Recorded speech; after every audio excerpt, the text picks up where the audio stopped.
Hey, how's it going out there, everybody? Hope everybody's having a great day. Going to talk to you today about some overages, shorts, and damages. Come on with it. My refrigerated drivers know what I'm talking about. You dryvan guys probably know a little bit about it too if you've delivered to food warehouses. Flatbed guys, I guess, you could know about damages maybe, but mostly this video is for overage, shorts, and damages in the refrigerated game, maybe in the dryvan game as well. I want to talk to you about that a little bit and a plan I have to eliminate this problem for drivers. So, let's talk about, I show up at a warehouse and they load on some freight.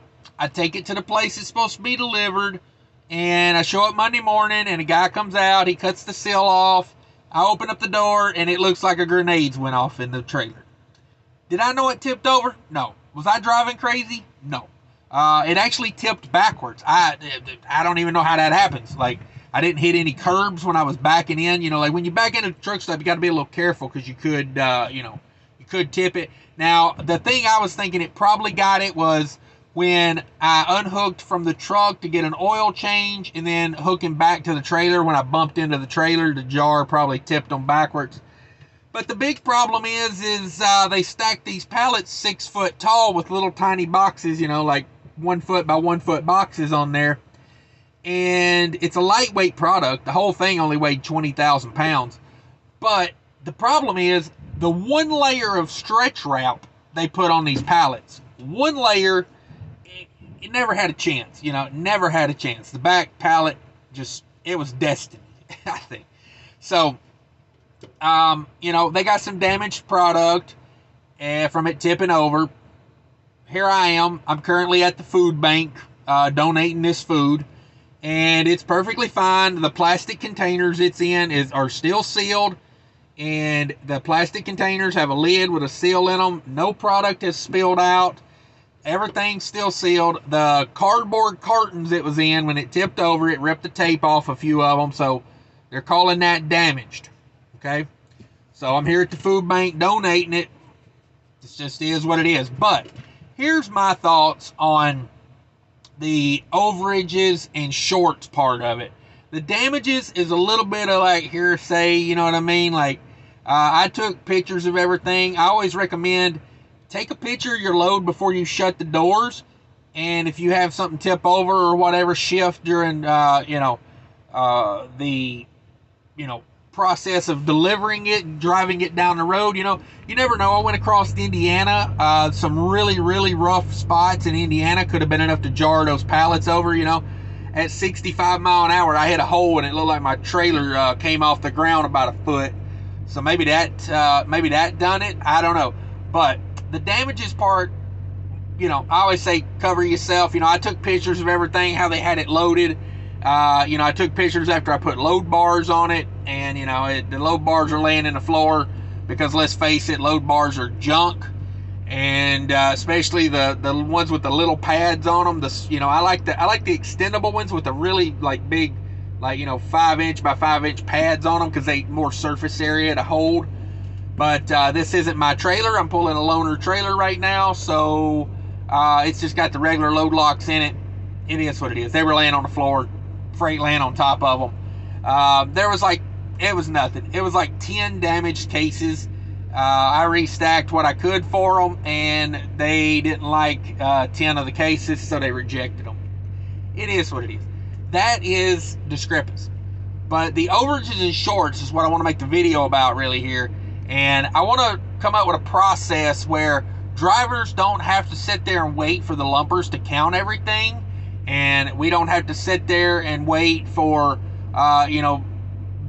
some guy to count, and then I gotta trust his count.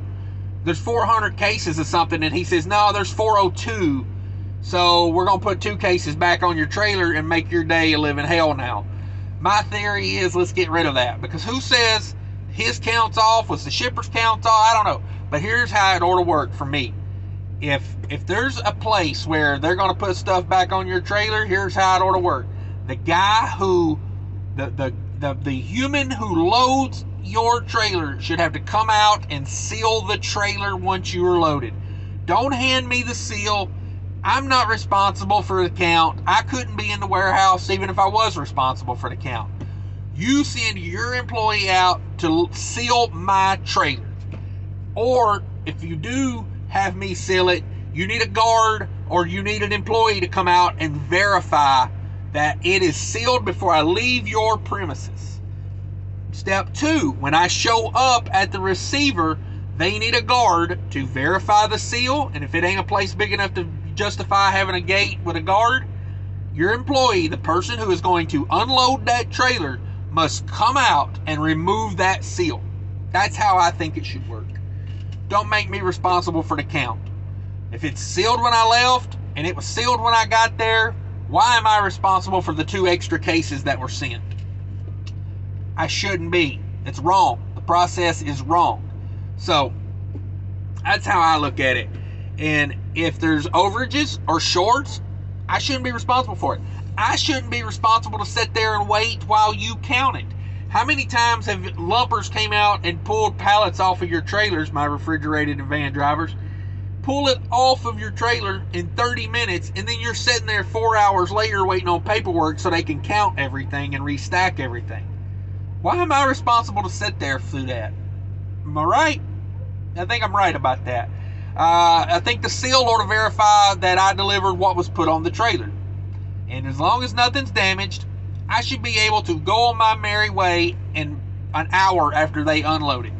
That's what I think. You unload the trailer, you give me you let me go. I don't even care. Like Costco does this, and they stamp on the paperwork, subject to count. Now, the subject to count shouldn't be on me or my company or the carrier or their insurance. Subject to count should be on the shipper. The shipper should be liable for the subject to count, not me. Because what did I do? I drove the freight from one place to the other. I never got in the trailer. I never touched your product.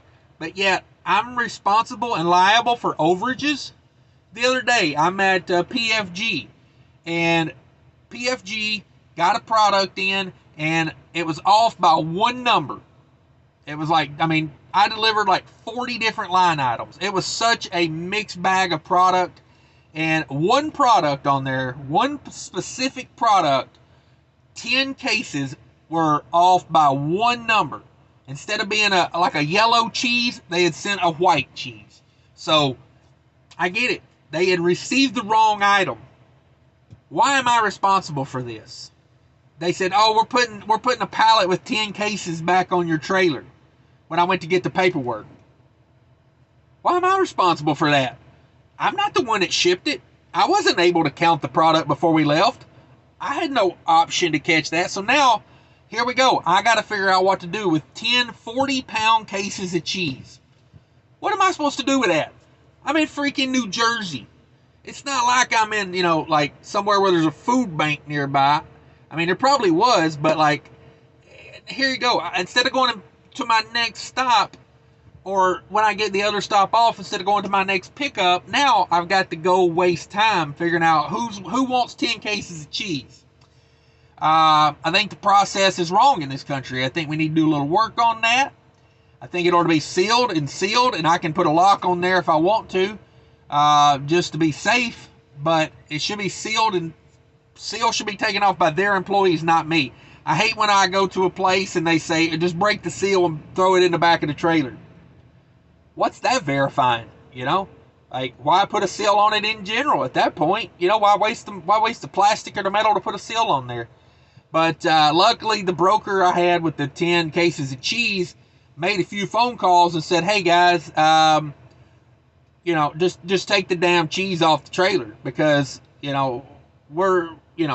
the driver's not responsible. So I had a broker that really helped me out there, really worked with me. So I was grateful of that, and, didn't have to deal with it. PFG finally came back out and took finally bagged me back into another door and took the 10 cases of cheese off. So, got lucky on that one. But let me know what you think down in the comment about that, because I think the system is really wonky right now. It needs some work. So thanks everybody for watching. If you made it this far, hit the like button. Click on one of these other videos if you want to continue to watch more Cash is King. If you're not a subscriber, check it out. Maybe think about it. Check out that link for the description down below. I have funny trucker t-shirts down there in my merch tent, my merchandise sales.